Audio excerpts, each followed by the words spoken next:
Most people imagine Christ's return the same way: fire from heaven, the dead rising from their graves, angels separating the righteous from the wicked, judgment determining eternal destinies, the world as we know it coming to a violent, dramatic end. That image feels biblical, universal, certain, like it's always been the Christian understanding of how history concludes, but it isn't universal. So what if the second coming was never meant to end the world, but to restore it? One Christian tradition, ancient, unbroken for over 1,500 years, never understood it that way at all. They preserved texts, interpretations, and an entire vision that describes Christ's return in a very different way. Not destruction, healing, not escape, renewal, not divine wrath, divine order restored. This isn't about prophecy, it's about memory. For over 1,500 years, while empires rose and fell, while Christianity fractured into thousands of denominations, Ethiopia stood apart, unbroken, unchanged, preserving something the rest of the world forgot. Picture an Ethiopian Orthodox church at dawn, incense rising, drums echoing off stone carved from volcanic rock, priests chanting in a language older than Latin, and in their hands, manuscripts the Western world excluded. Texts describing not the end, but restoration. They've been keeping watch, counting time differently, reading books we don't read, guarding something we stopped looking for, and their vision of Christ's return looks nothing like ours. To understand it, we have to go back to a moment when covenant itself crossed into Africa and never came back. So let me know where you're watching from, and let's dive in, shall we? Ethiopia is not just another denomination. It's one of the oldest continuous Christian civilizations in the world. Christianity arrived there in the 4th century and has never been interrupted, not by conquest, not by colonization, not by the councils and controversies that reshaped European Christianity. The Ethiopian biblical canon contains 81 books. Protestant Bibles have 66. Catholic Bibles have 73. Eastern Orthodox traditions generally have around 76 to 78. Ethiopia's broader canon includes the complete Book of Enoch, all 108 chapters preserved nowhere else in the Christian world. The Book of Jubilees, which maps time itself according to sacred cycles. Portions of Esdras that describe visions of restoration. The Book of Maccabean, distinct from the Maccabees, and some other texts that Western Christianity gradually excluded. And you might be wondering, so did Ethiopia add books to the Bible? Did they violate the biblical command not to add or remove from Scripture? No, they preserved what was already there. These texts were circulating in early Christianity before any official canon ever existed. The Book of Enoch is directly quoted in the New Testament. Jude verses 14 and 15 reference Enoch's prophecy about the Lord coming with 10,000s of his holy ones. Early church fathers like Tertullian, Clement of Alexandria, and Origen considered Enoch scripture and cited it in their theological writings. So these weren't obscure texts that suddenly appeared centuries later. They were part of the broader stream of Jewish and early Christian literature that communities used for worship, teaching, and understanding God's purposes. What happened is that Western Christianity, through a series of councils and institutional decisions spanning several centuries, gradually narrowed the canon. Bishops met, debated, voted on which books would be included in the officially sanctioned list and which would be excluded.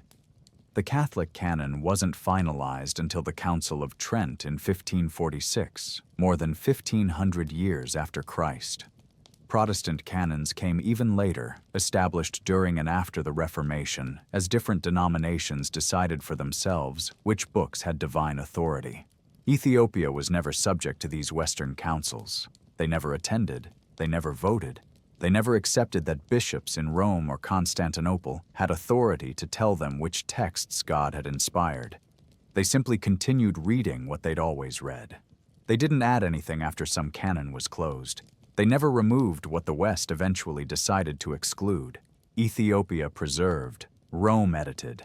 Those are fundamentally different actions. But why did Ethiopia guard these texts so fiercely? Why did they refuse to let anyone tell them what they could and couldn't read? This matters because these texts don't just add extra information to an otherwise complete picture. They create a different theological framework. They shape how you understand time, how you interpret judgment, what you believe God's ultimate purposes are, and what salvation even means. So let's go back to the moment when covenant itself crossed into Africa. The story begins not with theology, but with a journey. A woman leaving her kingdom, crossing deserts and mountains, traveling to Jerusalem for something more valuable than gold or political alliance. Her name was Makeda, the Queen of Sheba. Historical records and Ethiopian tradition both preserve her memory, though they emphasize different aspects of her story. She ruled a kingdom whose wealth flowed from the incense trade, frankincense and myrrh, traveling from the Horn of Africa through the Red Sea to the great civilizations of the ancient world. Her power was real, her kingdom was prosperous, yet she traveled weeks through dangerous terrain not to negotiate trade agreements or forge military alliances, but to meet Solomon, the king whose wisdom was said to surpass all others.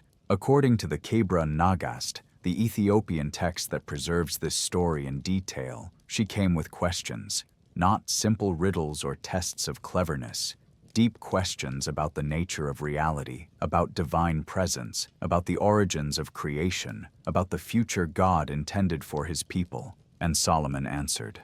For 40 days, according to tradition, they spoke. Teacher and student, king and queen, two minds wrestling with truths that would shape nations. But what happened during those 40 days would change more than ideas. When Makeda prepared to return to Ethiopia, she carried something neither of them had planned. She was pregnant with Solomon's child, Menelik I, son of Israel and Ethiopia, heir to a bloodline reaching back through David to Abraham himself. This is where Ethiopia's identity crystallizes, not as a later convert to Christianity, not as a distant branch grafted onto someone else's tree, but as a nation intertwined with Israel at the most fundamental level: blood, covenant, and divine purpose. Menelik grew in the highlands of Ethiopia, shaped by his mother's wisdom and by the rugged faith of a land carved by mountains and fed by ancient rivers. As a young man, he journeyed to Jerusalem to meet the father he had never known. Solomon, seeing his son for the first time, wept. He recognized in Menelik the same wisdom, the same authority, the same mark of divine calling that had been on him. The priests and elders of Israel saw it too, and they feared it. Fear always distorts truth. Fear makes people try to prevent what God has already set in motion. On the day Menelik prepared to return home, something happened that would alter the course of history. The Ark of the Covenant, the most sacred object in all of Israel, the physical throne of God's presence, was taken from the Holy of Holies. Western scholars hesitate here. They demand evidence. They question whether this could have happened without it being recorded in the biblical books that made it into the Western canon. Ethiopia doesn't hesitate, because according to the Kebra Nagast, this wasn't theft. It wasn't kidnapping of a sacred relic. It was transfer, intentional, divinely ordained transfer. The ark was given to Menelik, not by conspiracy, but by divine purpose. Given because Solomon, understanding what even prophets struggled to grasp, recognized that God's story was expanding beyond the borders of Israel. Given because the covenant had found a lineage unbroken by the rebellions that had plagued Israel for generations. Given because God's presence was choosing a new dwelling. Menelik carried the ark because he was chosen to carry it. Think about what this means. For Israel, the ark wasn't decoration. It wasn't a symbol or a historical artifact. It was presence, the living, terrifying, world-shaping nearness of God. Where the ark rested, God rested. Where the ark moved, God moved. Where the ark was absent, Israel fell. The ark was the difference between victory and ruin. So when Menelik carried the ark south, according to Ethiopian understanding, he carried more than an object. He carried the covenant itself. He carried divine presence out of Jerusalem and into Africa. And from that moment, Ethiopia's identity transformed. They became the keepers of the ark, the guardians of God's earthly throne, the custodians of covenant when Israel lost it through rebellion and unfaithfulness. Their kings would trace their lineage to Solomon, Their priests would maintain rituals mirroring those of ancient Israel. Their scriptures would expand beyond what Western churches eventually canonized, refusing to erase the texts that preserved the memory of God's presence dwelling among them.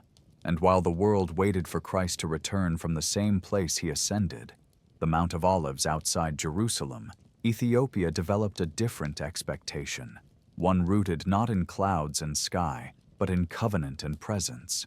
A belief that God's final revelation would be connected to the land that had guarded his dwelling, preserved his books, and maintained his covenant when the rest of the world forgot or abandoned it.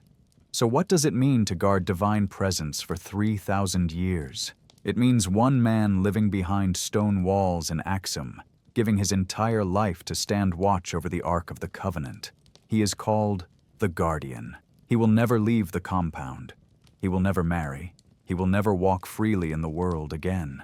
His days are spent in prayer and fasting, his nights in vigil. He sings the same psalms the Levites once sang beside the ark in Jerusalem's temple, psalms that have echoed through this small stone chamber for generations, sung by an unbroken line of monks who chose this life of absolute devotion. When he dies, another will take his place.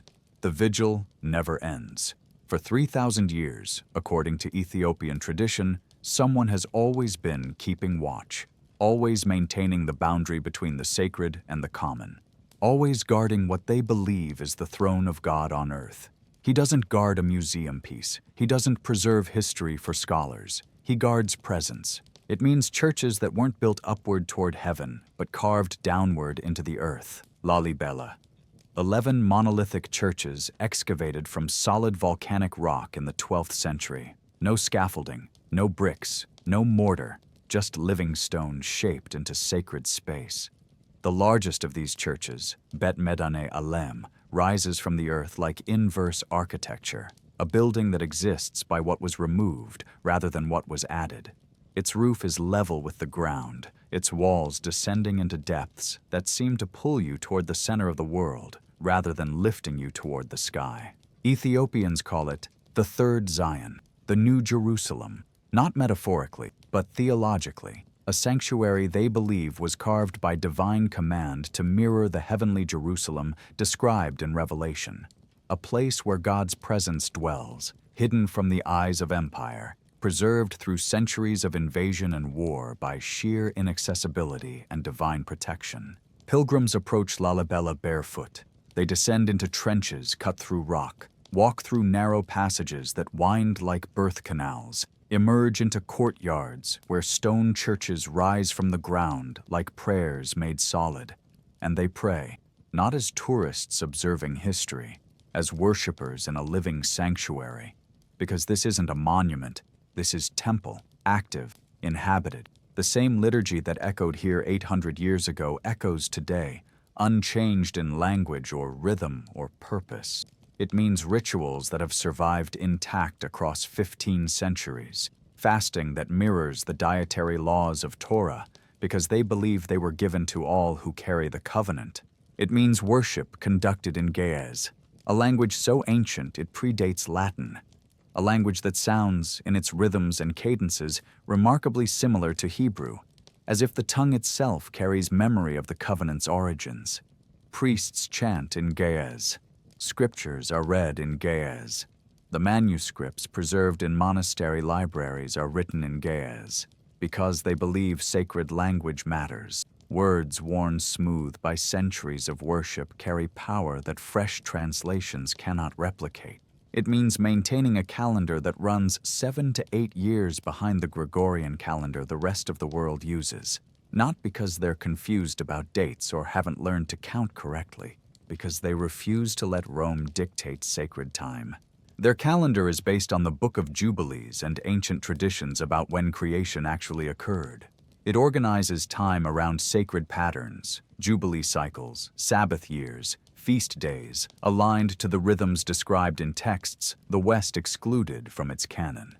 To step into Ethiopian time is to step into a different temporal stream, one that hasn't been reformed, revised, or adjusted to fit political convenience or astronomical precision, one that still flows according to the sacred mathematics of creation itself. It means festivals that mirror Israel's covenant renewals. Every year during Sigd, entire communities ascend to high mountains to renew their covenant with God, reenacting what Israel did at Sinai, maintaining a practice that connects them directly to the moment when God first established covenant with his people. They fast, they pray, they read from the law, and they remember. Ethiopia sees itself not as one nation among many that happens to be Christian, but as the place where God chose to dwell after Israel proved unfaithful to covenant. They are guardians, not because they're superior or chosen for their righteousness, but because covenant came to them through Menelik, and they chose to carry that responsibility faithfully rather than abandon it when it became difficult. Through invasion by Rome, persecution by Islamic empires, Italian occupation in the 20th century, through all of it, the Ark remained guarded. The texts remained preserved. The vigil continued. Because if you believe God's presence is dwelling in your land, you don't abandon watch. You don't reform tradition to make it easier or more popular. You keep doing what you were entrusted to do, generation after generation, until God's purposes are complete. This devotion, this unbroken continuity spanning 3 millennia, is why their vision of Christ's return looks so different from Western expectations. They're not reading about restoration as abstract theology. They're living inside a restoration story that began when the covenant left Jerusalem and has been unfolding ever since. When you guard presence for 3,000 years, you develop expectations about what happens when that presence fully manifests. And those expectations don't involve escape or destruction. They involve completion, the fulfillment of what began when Makeda first sought wisdom, the healing of what was broken when covenant had to leave Jerusalem, the restoration of proper order between heaven and earth that was disrupted by sin and rebellion. Now we need to understand how Ethiopia reads time itself, because in their framework, time doesn't count down to an ending. It moves through cycles toward fulfillment, and that changes everything. Picture an Ethiopian monastery at dawn, stone walls still cold from the night, candles casting shadows that flicker across ancient frescoes, faces of prophets and saints watching as they've watched for centuries. A monk sits with a manuscript. Its pages are vellum, thick and slightly rough. The text is written in Ge'ez, each letter formed with precision. Gold leaf catches the candlelight, illuminating key passages that have been read in this same place, at this same hour, by monks whose names are now forgotten, but whose prayers never ceased. He's reading the Book of Jubilees, not as history lesson, as the structure of time itself, the divine mathematics by which God moves through creation, establishing rhythms that human empires cannot alter and human calendars cannot replace. Time, for most of the world, is neutral measurement. Seconds into minutes, into hours, into days, into years. Numbers on a calendar inherited without question. January through December arranged in sequence, 75 years or 80 if you're fortunate. Then death, then whatever comes after. Linear, progressive, moving from past through present toward future without repetition or return. But in Ethiopia, time is sacred architecture. Time has structure. Time follows patterns established at creation and maintained through covenant. Patterns most of Christianity stopped observing when it aligned with Roman power and adopted Roman ways of organizing reality. The heart of this sacred time is the Jubilee. In ancient Israel, described in Leviticus 25, a Jubilee occurred every 49 years, 7 cycles of 7 years. The mathematics itself was holy. 7 being the number of completion, 7 times 7 intensifying that completion to its fullness. In the 50th year, the Jubilee year, something remarkable happened. The entire economic and social system was reset. This wasn't arbitrary charity. It was divine correction. The Jubilee acknowledged a fundamental truth about human societies. Over time, they drift toward injustice. Wealth accumulates in fewer hands. Power concentrates. Systems that began fairly become exploitative. The Jubilee was God's built-in correction mechanism. Every 50 years, reset, restore proper order, cancel the debts that had piled up, free those who had been enslaved by economic circumstance, return land to families who had been forced to sell it during hard times. It wasn't about punishing the wealthy or rewarding the poor based on virtue. It was about maintaining balance, about preventing the kind of systemic collapse that happens when inequality becomes so extreme that society can no longer function. Restoration as principle, correction as divine pattern. The Jubilee wasn't destroying the social order. It was periodically healing it so it could continue functioning as intended. The Book of Jubilees extends this principle far beyond Israel's economic system. Jubilees retells the story of Genesis and Exodus, but organized around a vision of time itself as operating in Jubilee cycles. History doesn't just progress linearly. It moves through phases of 7, building toward completions that themselves become foundations for new beginnings. Creation itself was structured in 7 days, not because God needed time to work, but because 7 is the pattern of completion.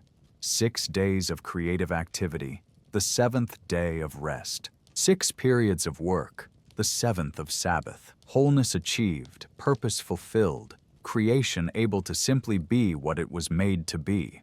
Human history, according to Jubilees, follows the same pattern but on cosmic scale. Ages building through cycles of 7, each age containing smaller cycles, patterns within patterns, until the great completion, the 7th millennium, the cosmic Sabbath, when all creation finally rests in the wholeness God intended from the beginning. This means the end times aren't the end at all. They're the beginning of rest. The 7th millennium, when creation stops striving and enters the peace it was always meant to inhabit. Not termination of history, but completion of its first great phase. Think about what this does to eschatology, to how you understand the future. If time is linear and the end is termination, then Christ returns to judge, separate, destroy the old, create something entirely new.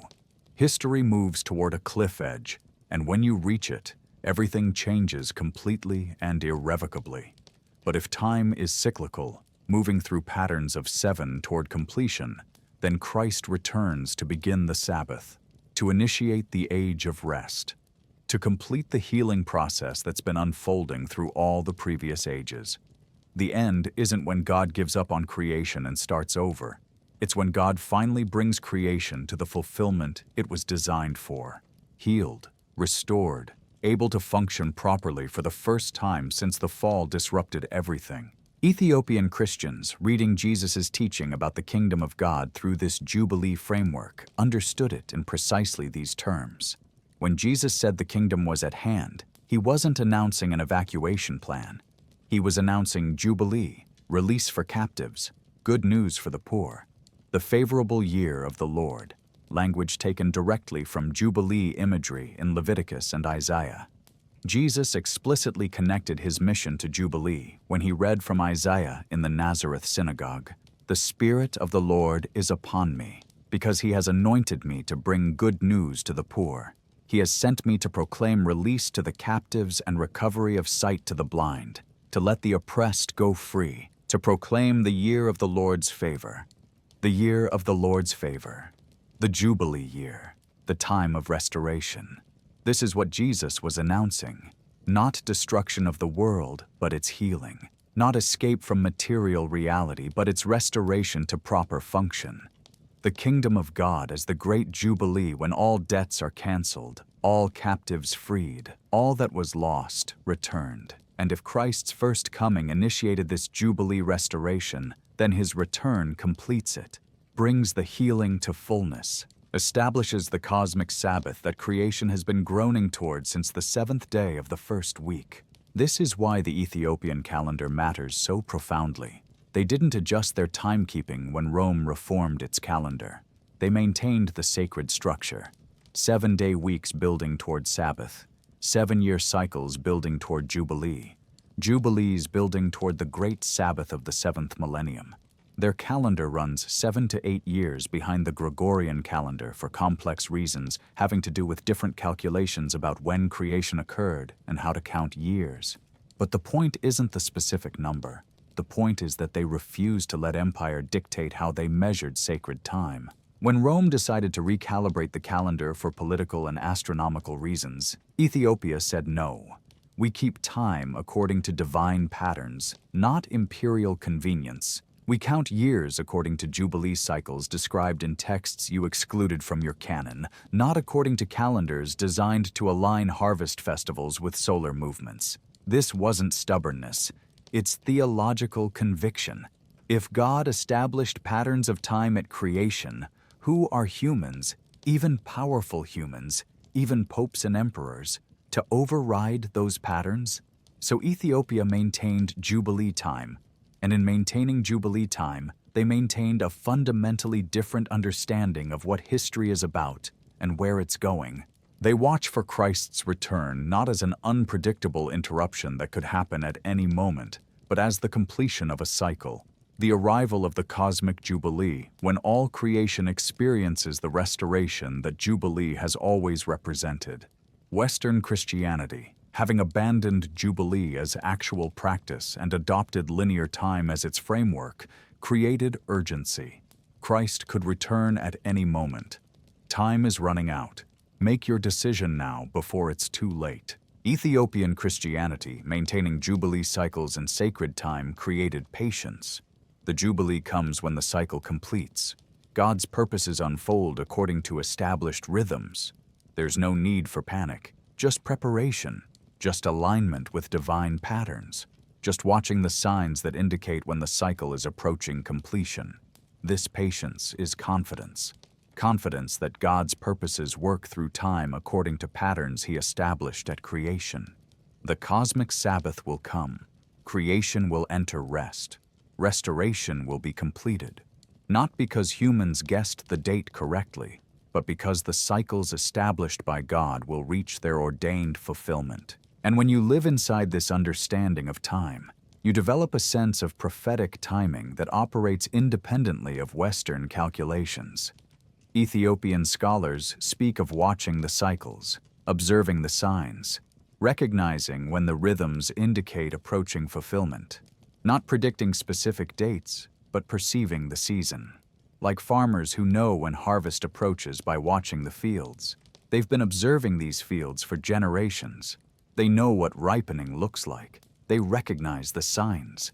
Ethiopia has been observing sacred time for 3 millennia. They've maintained the jubilee cycles through every generation.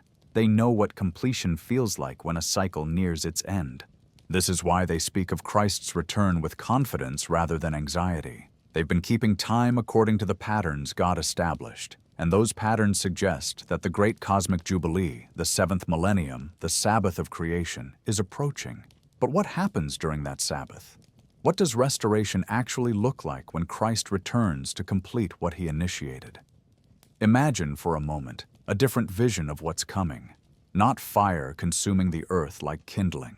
Not believers suddenly vanishing while the world plunges into chaos. Not eternal judgment fixing destinies forever with no possibility of change or growth after the verdict. Imagine instead light. Not destroying light, but revealing light. Light that fills creation the way dawn fills a valley. Not burning what it touches, but illuminating it, warming it, bringing it to life. Color returning to what had seemed gray. Detail emerging from shadow.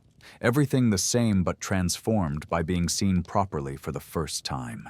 Imagine heaven and earth no longer separated by an impassable gulf, but reunited as they were always meant to be in proper alignment. Distinct realms, yes, but in harmony.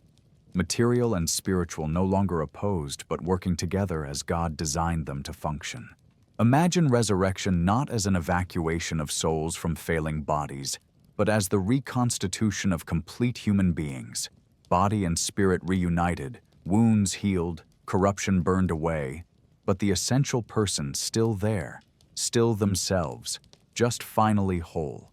Imagine judgment not as a courtroom where sentences are handed down with no appeal, but as a physician's diagnosis and treatment. Painful, yes. The surgery that removes a tumor is painful, but the pain serves healing. The severity of treatment is justified by the purpose of restoration. This is the vision Ethiopian Christianity preserved. Christ's return as completion, not termination. As healing, not destruction. As the cosmic jubilee when all creation finally enters the rest and wholeness it was designed for. And what about Jesus? How does Ethiopian tradition interpret Christ's role? Here the letter to the Hebrews becomes absolutely crucial.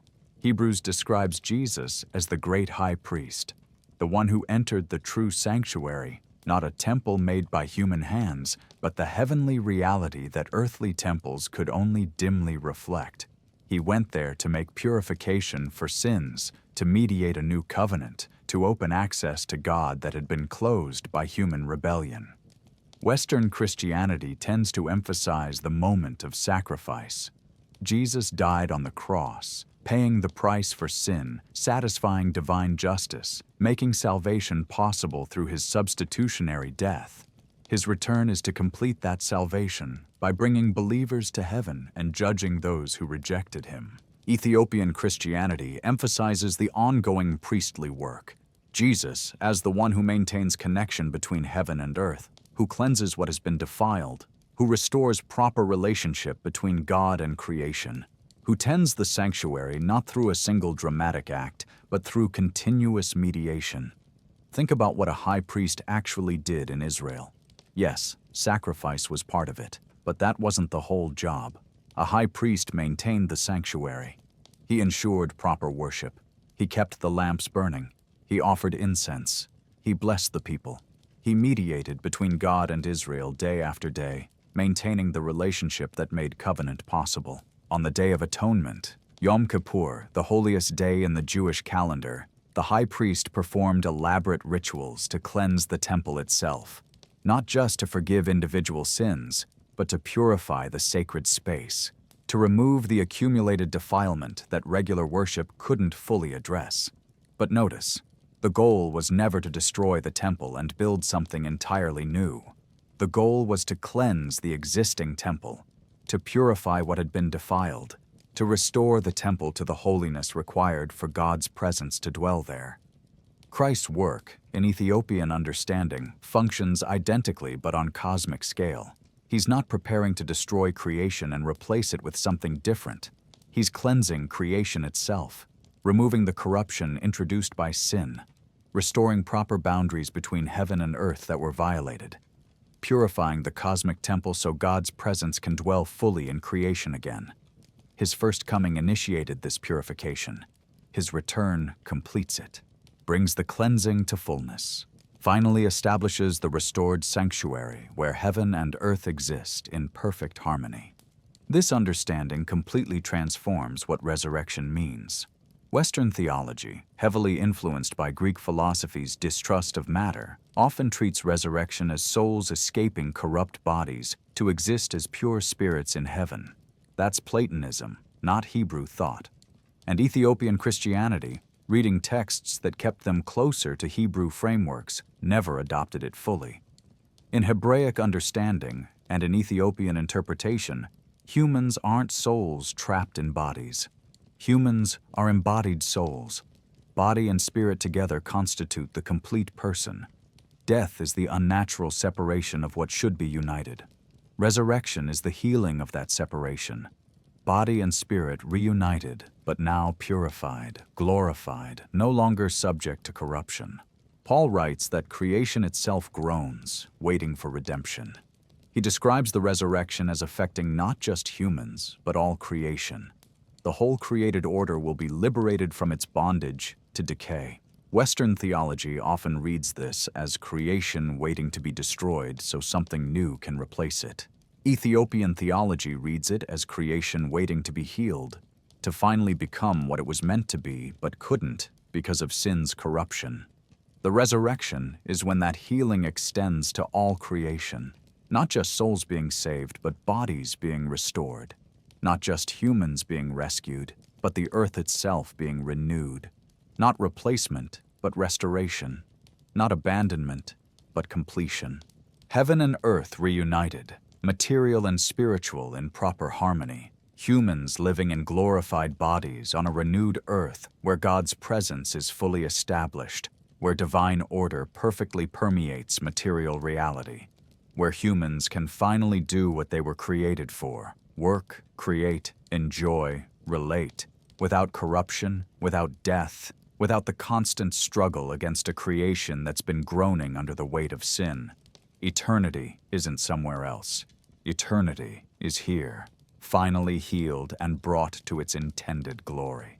The Book of Enoch provides crucial cosmological foundation for this vision, though we're going to save the deep exploration of Enoch for our next video. But briefly, Enoch describes how cosmic order was disrupted when angels called the Watchers descended to earth, violated proper boundaries, corrupted both themselves and creation. This created chaos, not just morally, but structurally. The relationships between different levels of reality, earthly and heavenly realms, human and angelic natures, were damaged. And in Enoch's vision, the solution is restoration through correction. Even the fallen Watchers face judgment, severe judgment, painful purification. But Ethiopian interpretation has always emphasized that the trajectory, ultimately, is restorative rather than eternally punitive. The goal is to correct what went wrong, to restore proper order, not to maintain eternal separation or inflict permanent punishment as an end in itself. This principle, that nothing in creation is beyond redemption, shapes everything about how Ethiopian Christianity understands Christ's return and final judgment. Judgment is real. Make no mistake about that. Ethiopian tradition doesn't deny judgment or pretend everyone automatically receives the same outcome regardless of their choices. Judgment happens, and for some, it's severe and prolonged. But judgment serves healing. It's diagnostic and corrective, not retributive and eternal. Like a doctor who must give you devastating news, this requires surgery. This is going to hurt. But who does so in service of healing, not punishment? The severity of judgment reflects the depth of corruption requiring correction. But the purpose is always restoration, burning away what cannot be healed in its current form, revealing what's pure underneath, correcting through pain if necessary, but toward wholeness. The Book of Jubilees reinforces this with its constant emphasis on covenant renewal. When Israel breaks covenant, God doesn't abandon them permanently. He corrects them, sometimes harshly, exile, destruction of the temple, loss of land, but always with the promise of eventual return, rebuilding, restoration. The pattern is consistent. Disruption for the purpose of correction, judgment that leads to restoration, suffering that produces healing. The Kebra Nagast adds the crucial element of terrestrial presence. When the ark left Jerusalem, God's presence didn't abandon earth for a distant heaven. It relocated to Ethiopia. Divine glory remained engaged with material reality, specifically with Ethiopian territory. This creates a theology that's fundamentally earthward. Salvation isn't about souls escaping corrupt matter to exist in a purely spiritual realm. It's about heaven's presence being established on earth, God's glory fully manifesting in creation rather than remaining distant. When Revelation describes the New Jerusalem descending from heaven to earth, Ethiopian tradition reads this as literal trajectory. The holy city comes here. It descends to where creation is. God dwells with humanity in the material world, not somewhere else, not in a different dimension, but here, in creation now healed and glorified. This completely eliminates the concept of rapture, believers being suddenly taken away before tribulation while the earth is destroyed. Rapture theology is entirely absent from Ethiopian eschatology, not just because they disagree with it, but because it makes no sense within their framework. Why would God rescue believers from earth when the entire point is to restore earth? Why would heaven and earth be reunited if humans are permanently removed to a different realm? The goal isn't escape. The goal is presence. God's full presence finally established where it was always meant to be. And here's where Ethiopian tradition makes a claim that challenges Western assumptions most directly. Christ's return isn't primarily a descent from heaven, crashing through clouds in a dramatic display of power. It's a rising from the ground, from the place where God's presence has been dwelling. Throughout Scripture, God's self-revelation often emerges from within rather than arriving from above. Moses encountered the burning bush rooted in earth. Mount Sinai thundered from below, not the sky. Elijah heard God's voice in a cave. The resurrection happened in a tomb carved from rock. Pentecost rose from a room where believers waited, not descended from clouds. Divine presence reveals itself from the midst, from where it's been dwelling all along. And Ethiopia believes God's presence has been dwelling in their land for 3,000 years. The ark rests in Aksum. Covenant has been maintained. Sacred time has been kept. Zion, the place where God dwells, is here, carved into stone at Lalibela, guarded by generations of faithful monks. Ethiopian prophecy texts speak to this. Ancient manuscripts preserved in monastery libraries contain passages like, "The light of the Lord will return to the land of the black people, and the nations will bow toward his mountain." This isn't ethnic nationalism. It's not claiming Ethiopia is superior to other nations, or that Ethiopians alone will be saved. It's the theological conclusion of everything else they believe. If the ark is here, if covenant moved south, if God's presence has been resting in Ethiopia while the world looked elsewhere, then why would the full manifestation of that presence happen somewhere else? Christ returns to complete what began when Makeda sought wisdom and Menelik carried covenant south. He rises from the place that never stopped keeping watch. He manifests from presence that never left, rather than descending into absence that forgot he was near. Maybe the second coming begins not in the sky above Jerusalem, but in the ground beneath Lalibela. Maybe the mountain the nations stream toward is in the highlands of Africa. Maybe we've been watching the wrong horizon, expecting arrival from a direction God never indicated. This is the vision Ethiopia preserved through 15 centuries of isolation and faithfulness, restoration through divine presence, healing through completion, the cosmic jubilee when creation finally enters Sabbath rest. And it's a vision that couldn't survive in the Christianity that allied with Rome. The Ethiopian vision of restoration through divine presence, Christ returning to complete rather than destroy, healing rather than condemning, rising from where presence has dwelt rather than descending as sudden invasion, couldn't spread across the Roman world. Not because it lacked biblical foundation, not because it was obviously heretical, but because it was structurally incompatible with the Christianity that aligned with imperial power. By the 3rd and 4th centuries, Rome was fracturing. The empire that had seemed eternal was showing cracks, barbarian invasions along every frontier, economic collapse in the provinces, political chaos with multiple emperors claiming legitimacy simultaneously, plagues that killed millions. The world felt like it was ending, and for the Roman world, it was. When your civilization is collapsing around you, texts about divine intervention and cosmic transformation take on desperate urgency. The Book of Revelation, written in the late 1st century during Roman persecution of Christians, was read in the 4th and 5th centuries as describing immediate catastrophe. This apocalyptic urgency served specific purposes once Christianity became Rome's official religion.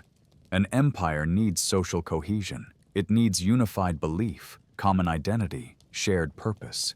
The threat of imminent divine judgment provided powerful motivation for religious conformity. If Christ could return at any moment to judge the living and dead, then holding correct beliefs becomes a matter of eternal life or death. Heresy isn't just intellectual error. It threatens your soul. Unity under orthodox doctrine isn't just organizationally convenient, it's spiritually necessary. Church authorities, now working in partnership with imperial power, could use this urgency to enforce doctrinal conformity. Believe correctly, submit to church teaching, participate in authorized sacraments. Because Christ's return is imminent, and your eternal destiny depends on being on the right side when he comes. This created self-reinforcing pressure. Apocalyptic urgency justified institutional authority. Institutional authority interpreted Scripture in ways that emphasized apocalyptic urgency, and both reinforced the other. The understanding of time itself shifted to support this. Linear time moving from creation to fall to redemption to final judgment. A single story progressing toward a definitive end. Once the end comes, that's it. No more cycles, no more opportunities, just permanent eternal states. Linear time naturally produces apocalyptic thinking. If time is a straight line toward an endpoint, that endpoint becomes the most significant moment. Everything builds toward it. Everything is judged by it. Your position when you reach it determines everything forever. Judgment evolved from correction to eternal binary outcomes. Not restoration after purification, but final sorting. Sheep from goats, saved from damned heaven or hell, with no possibility of change after the verdict. This gave the church enormous leverage. If salvation depends on being on the right side of that binary, and the church determines where the line is drawn, then questioning the church becomes spiritually suicidal. The institution holds power over your eternal destiny. Medieval Christianity intensified these themes. Apocalyptic movements emerged predicting specific dates for Christ's return. Art depicted the Last Judgment in terrifying detail. Christ as stern judge, angels sorting souls, demons dragging the damned to hellfire, the saved ascending to paradise. Preaching emphasized the terror of standing before divine judgment unprepared, the necessity of maintaining a state of grace through regular confession and penance, the danger of mortal sin that could damn you if you died before receiving absolution. This created religious culture organized as much around fear as love. Yes, heaven was promised to the faithful, but hell was vividly, graphically described for everyone else, and the line between those two destinies could shift with a single unrepented sin. Fear is extraordinarily effective for motivating compliance. An institutional Christianity, aligned with empire, needed compliant subjects more than it needed spiritually confident believers. The restoration eschatology preserved in Ethiopia generates no comparable urgency. If Christ returns to complete a healing process unfolding through Jubilee cycles, there's no ticking clock, no immediate deadline, no crisis demanding instant decision. You can be confident that restoration is coming without panicking about when. You can participate in the healing process gradually, growing in alignment with divine order over years and decades, without fearing you'll miss a sudden moment that determines everything forever. This patience doesn't serve institutional pressure. It doesn't motivate desperate conversion. It doesn't create the kind of anxiety that makes people seek certainty through church authority. Ethiopian restoration theology also doesn't create sharp binary categories. If judgment is corrective rather than final, if purification serves ultimate restoration rather than eternal separation, then the saved on damned binary becomes less fixed. Instead of two permanent categories, there's a spectrum. Different people at different points in the process of alignment with divine order. Some further along, some beginning, some requiring severe correction, but everyone ultimately included in God's restorative purposes. This makes boundaries permeable, and permeable boundaries don't serve institutional control. The church needs clear distinctions: church versus world, saved versus lost, orthodox versus heretic. These aren't just theological categories. They're organizational structures defining authority, membership, and power. If restoration is cosmic and comprehensive, if even severe judgment serves eventual healing, then institutional membership becomes less cosmically significant. The church might facilitate growth, but it can't claim to control access to salvation itself. Finally, the Ethiopian vision couldn't be weaponized for imperial purposes. You can't launch crusades with a theology of patient restoration. You can't justify violence against heretics when your framework emphasizes that everyone can be corrected and healed. You can't build empire on the promise of cosmic Sabbath and Jubilee peace. Western Christianity spread through Constantine's patronage, through Charlemagne's conquests, through colonial missions backed by military force. The apocalyptic framework supported this expansion. We're bringing salvation to the lost before time runs out. We're establishing God's kingdom by any means necessary because eternal destinies are at stake. Ethiopian Christianity survived through geographic and political independence, never conquered by Rome, never integrated into the empire, never forced to attend councils where bishops serving political purposes defined orthodox belief. They kept reading texts the West excluded: Enoch with its cosmic restoration, Jubilees with its sacred cycles. They maintained rituals unchanged for 15 centuries. They preserved sacred time when Rome reformed its calendar for political convenience. Some theological visions survive not because they're politically stronger, but because they're harder to turn into tools of power. The Ethiopian vision offered hope for cosmic healing, confidence in divine purposes unfolding according to established patterns, a framework for understanding suffering as purification rather than punishment. Beautiful theology, spiritually rich, biblically grounded, but completely useless for building empire or motivating conquest. So it remained where it began, preserved by a people who maintained theological independence, kept alive by communities that never surrendered their tradition to conform with distant authorities who claimed universal jurisdiction but never earned Ethiopian allegiance. And because Ethiopia preserved it through 3,000 years of continuity, we still have access to this vision today. The remarkable thing about Ethiopian Christianity isn't just that texts were preserved or that ideas were maintained through centuries. It's that this entire vision is still alive, still practiced, still shaping how millions of people understand their faith and their future. Walk through Lalibela during a major feast day, and you'll see what living tradition looks like. Not historical reenactment, not cultural preservation project, but active, vibrant, spiritually alive faith expressing itself the way it has for 800 years. Pilgrims arrive from across Ethiopia and the diaspora. They've traveled for days, some walking hundreds of miles to reach these rock-hewn churches. They don't come as tourists. They come as worshipers approaching what they believe is the third Zion, the New Jerusalem made manifest in stone. They walk barefoot on paths worn smooth by centuries of feet before them.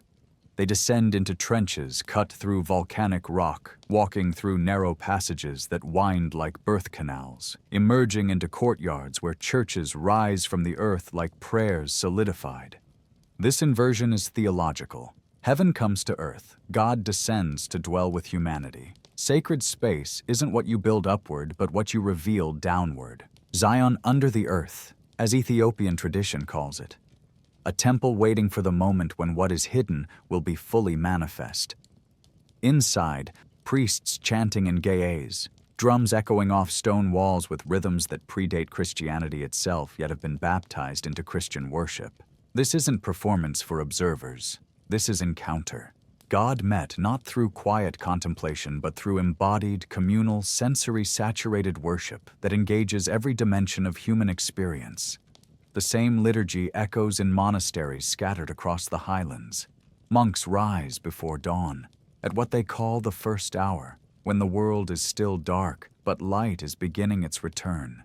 They gather in stone chapels to chant the morning prayers that their predecessors chanted 1,000 years ago. 7 times daily they pray. The hours, psalms and hymns structured according to the Ethiopian horologion, the Book of Hours that organizes time itself around worship. Not because rules require it, but because this rhythm shapes reality. Sacred time made audible. Heaven and earth held in proper relationship through the ordering of prayer. In Axum, behind walls that no outsider sees, the guardian monk continues his vigil beside the Ark of the Covenant. His name is known to only a few church leaders. His life is given entirely to a single purpose: maintaining presence, keeping watch, standing between the sacred and the profane. When the current guardian dies, the transition happens in secret. No public announcement, no ceremony visible to the world. The new guardian enters the compound and will never leave it alive. His entire remaining life will be spent in that small enclosure, praying, fasting, singing the psalms that David sang, maintaining the boundary between what is holy and what is common. This devotion, complete, absolute, continued for millennia, reveals how seriously Ethiopia takes its role as guardian. The reason Ethiopia exists as covenant nation, rather than merely as one country among many. Ethiopian Christians speak of Christ's return with a calmness that can puzzle outsiders expecting anxiety or speculation. They're not guessing dates. They're not anxiously scanning current events for signs. They're watching patterns, recognizing rhythms, observing the cycles that indicate seasons. Their calendar continues to run 7 to 8 years behind the Gregorian calendar. New Year falls in September rather than January.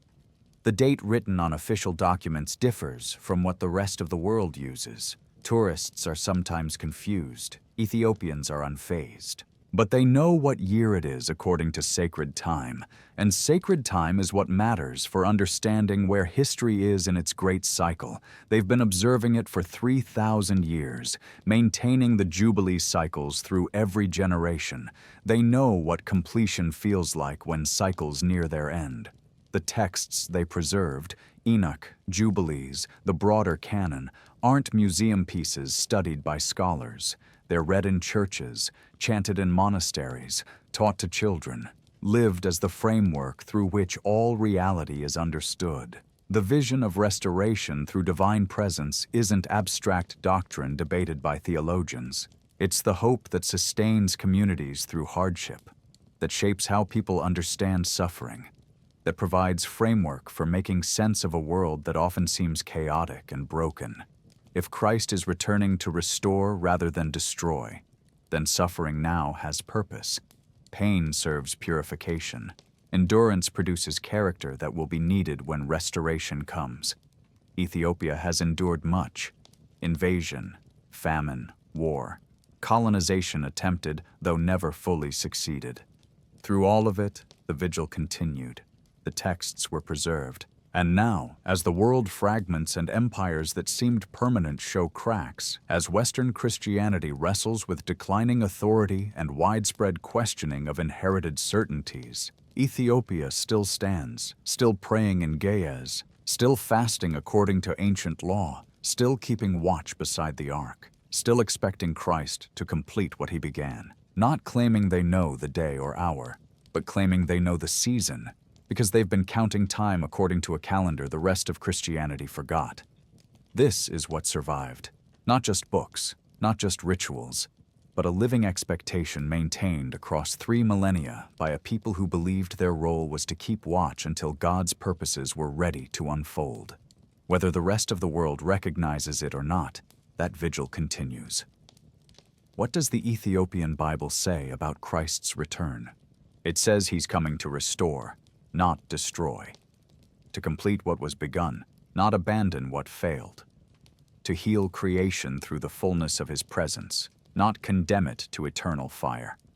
It says time moves in sacred cycles toward the cosmic jubilee, the 7th millennium when all creation enters Sabbath, rest. Not termination, but completion. Not replacement, but fulfillment. It says judgment serves restoration, that even severe correction aims at healing, that nothing in creation is beyond redemption when divine presence fully manifests. It says Christ rises from the ground where God's presence has dwelt for 3 millennia, from Ethiopia, where the ark rests, where sacred time has been kept, where Zion was carved into stone as a template of heaven meeting earth. The covenant followed the ark south 3,000 years ago. According to Ethiopian tradition, it never went back. This is the ancient Christian teaching preserved through 15 centuries of unbroken continuity by a people who see themselves as guardians of covenant. So, have we been watching the wrong horizon? What does it mean that this vision exists? That while Western Christianity developed apocalyptic expectations organized around fear and urgency, another tradition, equally ancient, equally rooted in Scripture, preserved something entirely different? It means certainty is harder to claim than most assume. It means the map of the future might be drawn differently than we were taught. It means a people kept watch through millennia, guarding something the rest of the world forgot. The Book of Enoch, preserved in full only by Ethiopia, excluded from Western canon despite being quoted in the New Testament, profoundly influential on early Christian eschatology. Enoch describes the cosmic disruption that needs to be repaired, the fallen angels, the nature of their rebellion, the vision of purification and restoration, and Christ's role in this restoration. Once you understand what Enoch says, you'll never look at Judgment Day the same way. And that's where we're going in our next video. So, what do you think about the Ethiopian view of Christ's return as restoration rather than destruction? Does this vision challenge or resonate with what you've been taught? Let me know your thoughts in the comments. Respectfully, I'm genuinely curious to hear different perspectives on this. And if you're enjoying this series, leave a like, a hype, and join us for the next chapter. There's a lot more to uncover. Until next time, keep questioning.